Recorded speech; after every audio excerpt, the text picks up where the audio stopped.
Hello friends, பசலைக்கீரை கடையிறதுக்கு துவரம்பருப்பு ஊற வச்சு எடுத்துட்டு அது கூட மஞ்சத்தூள், பச்சை மிளகா, தக்காளி, வெங்காயம், தண்ணி சேர்த்து வேக வச்சுக்கலாம்.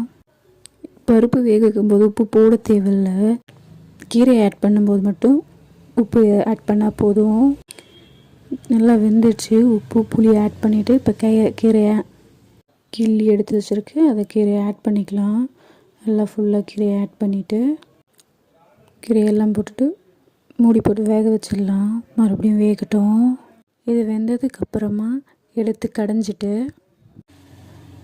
கடுகு, பெருங்காயம் போட்டு தாளித்து கொட்டிட்டோம்னா கீரை கடைசல் ரெடி. இது பார்த்திங்கன்னா சூடான உடம்பு இருக்கிறவங்களுக்கு சாப்பிடும்போது நல்லா அந்த சூட்டை குறைச்சி கொடுக்கும். நீங்களும் வீட்டில் ட்ரை பண்ணி பாருங்கள்.